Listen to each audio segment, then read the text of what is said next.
Friends, in this video we are going to look to the solution of question number 22 from chapter 3 of electric potential from the book Newton ISC Physics. Friends, the question says there are 3 point charges Q1, Q2 and Q3, and these point charges are placed in air at a equidistance from each other. So what is happening? This is my Q1 charge.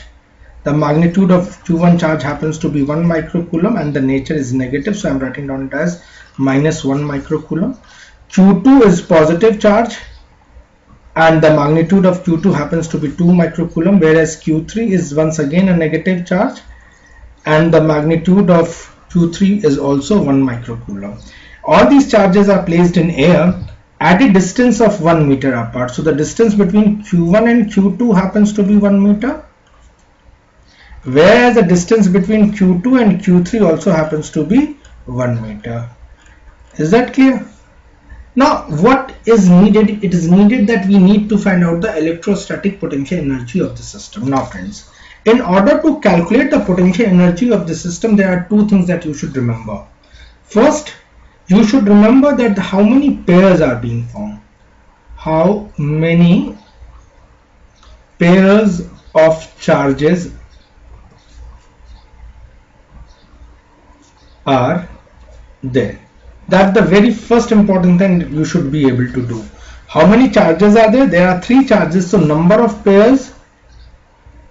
So I am telling you one simple formula for finding the number of pairs. Number of pairs can be found very easily with the formula of NC2. What is N in this?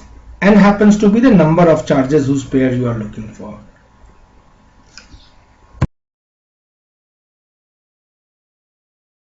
And in this particular problem, since I have got 3 pairs, 3 charges, so I will have 3C2. यहाँ पे 3 क्या है? Number of charges. यहाँ पे 3 charges है, Q1, Q2 और Q3 बच्चों. तो 3C2, और जब 3C2 को सॉल्व करोगे निकल के आता है 3. यानी यहाँ पर कितने पेयर्स मिलेंगे मुझे I am going to get 3 pairs over here. What are those 3 pairs? One will be Q1 and Q2 का pair. This is my first pair. The second will be Q2 और Q3 का pair. This is my second pair. और तीसरा pair कौन सा बच्चों? Q1 and Q3 का pair. So there are 3 pairs which I am going to get. Now, why I have told you this formula? 3 charges में बड़ा आसान था निकालना कि 3 pair होंगे, गिन लोगे. But if I say कि there are 8 charges in total. Charges are placed at the vertices of a cube. तब तुम कैसे पेयर काउंट करोगे? और काउंट करोगे तो क्या सारे पेयर तुम काउंट कर पाओगे? तो वहां पर प्रॉब्लम हो जाएगी. तो आप उस जगह पर इस फॉर्मूले का यूज करके इजिली फाइंड कर सकते हैं पेयर्स, और तब तुम उन सारे पेयर्स को ढूंढ सकते हो. इसलिए this formula becomes an important part in this particular question. Now जो सेकेंड इंपॉर्टेंट थिंग है जिसको आपको दिमाग में रख के चलना है, that is the formula for finding out the potential energy. Now I believe all of you know the formula of finding the potential energy. If still you have not studied, I would recommend that you should go click on the top right corner I button and look for the link which teaches you about electric potential and potential energy and properties of electric potential energies also, friends. So all the link is going to be there on the top right hand corner, or you can find it into the playlist of electric potential and potential energy. Now what is the formula for the potential energy between any pair of charges? तो potential energy किसी pair के बीच में, किसी any pair of charges के बीच में potential energy क्या होती है? तो पोटेंशियल एनर्जी किसी भी एक पेयर के बीच में, 1-2 पेयर के बीच में क्या हो जाएगी? 1/4πε0. उसका मैग्नीट्यूड ऑफ द 2 चार्जेस यानी Q1 Q2 और उन चार्जेस के बीच की दूरी R12. ये पोटेंशियल एनर्जी का फॉर्मूला है. तीसरी जो बड़ी इंपॉर्टेंट बात जो आपको दिमाग में रख के चलनी है वो ये है कि potential energy is positive for like pair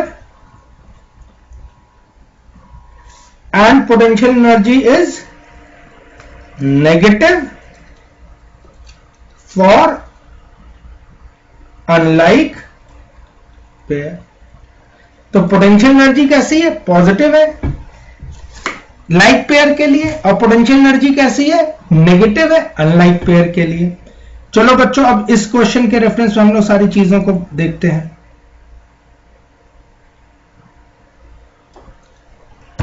Now my first pair, let's say is Q1 and Q2. तो potential energy of 1 and 2 pair क्या हो जाएगा?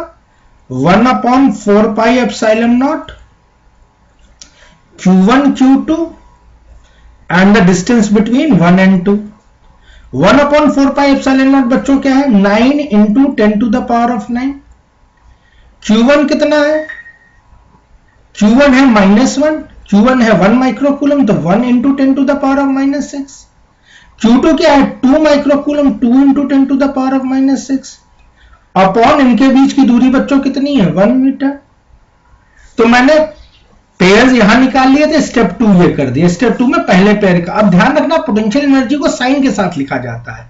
अब पोटेंशियल एनर्जी पॉजिटिव कब होती है? जब लाइक चार्जेस है, और नेगेटिव कब होती है? अनलाइक चार्जेस है। यहां पे देखो Q1 कैसा है? पॉजिटिव है, और Q2 कैसा है? नेगेटिव है। सॉरी, Q1 कैसा है? नेगेटिव है, और Q2 कैसा है? पॉजिटिव है ना? तो ये लाइक पेयर्स हुए कि अनलाइक पेयर्स हुए? ये अनलाइक पेयर्स हुए। तो अनलाइक पेयर को किस साइन के साथ लिखोगे? नेगेटिव साइन के साथ लिखोगे, इसलिए मैंने यहां पे क्या कर देना है? एक नेगेटिव साइन लगा देना। तो पोटेंशियल एनर्जी 1 और 2 के बीच में कितनी निकल के आ गई बच्चों? 9 into 10 to the power of -9, 9 2 18 into 10 to the power of 9 minus 12, that is -3 joules। और नेगेटिव साइन के साथ लिखा मैंने इस पोटेंशियल एनर्जी को, क्योंकि ये अनलाइक पेयर्स के बीच में था। सिमिलरली चलो Q2 और Q3 के बीच में निकालो पोटेंशियल एनर्जी 2 और 3। फॉर्मूला क्या है? 1/4 pi epsilon naught। अब यहां पे कौन से पेयर की बात कर रहा हूं? Q2 और Q3 अपॉन उनके बीच की दूरी R23। अब ये पेयर कैसे? लाइक है कि अनलाइक है? क्योंकि ये अनलाइक पेयर थे, इसलिए फिर से मैं यहां पे क्या कर रहा हूं? माइनस साइन लगा दे रहा हूं। अब माइनस, अब यहां पे चलो 9 into 10 to the power of 9 into Q2 का चार्ज कितना है? 2 माइक्रो। Q3 कितना है? 1 माइक्रो।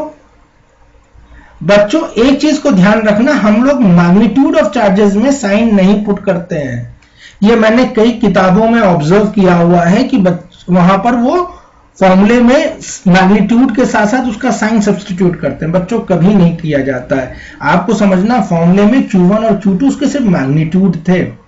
साइन आप इस नेचर के बेसिस पे लगा रहे हो कि लाइक है या अनलाइक है। और इन दोनों के बीच की दूरी फिर से 1 मीटर। जब आपने इसको सॉल्व किया, क्योंकि अनलाइक चार्जेस इसलिए मैंने माइनस साइन लगा देना है, और जब इसको सॉल्व किया तो 9 2 18 into 10 to the power of -3। अब कौन सा पेयर बचा बच्चों? अब बच रहा है Q1 और Q3 पेयर। दिख रहा है? तो पोटेंशियल एनर्जी 1 और 3 के बीच में बच्चों कितनी हो जाएगी? कौन से पेयर की बात कर रहा हूं मैं? 1 और 3। पहले देखो कैसे पेयर है, लाइक है कि अनलाइक है? ये भी नेगेटिव चार्ज, ये भी नेगेटिव चार्ज। तो पेयर कैसे हो गए? लाइक पेयर की वजह से पोटेंशियल एनर्जी पॉजिटिव साइन के साथ लिखोगे।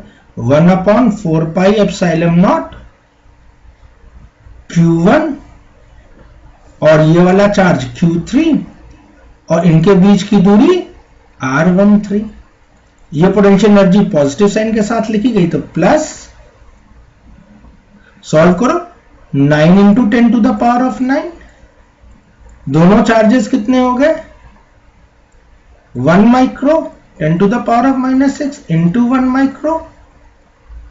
और इसको किससे डिवाइड करना है? इनके बीच की दूरी से। अब इनके बीच का डिस्टेंस कितना है? यहां से यहां तक की दूरी 1 मीटर, यहां से यहां तक की दूरी 1 मीटर, तो टोटल डिस्टेंस कितना हो गया? 2 मीटर।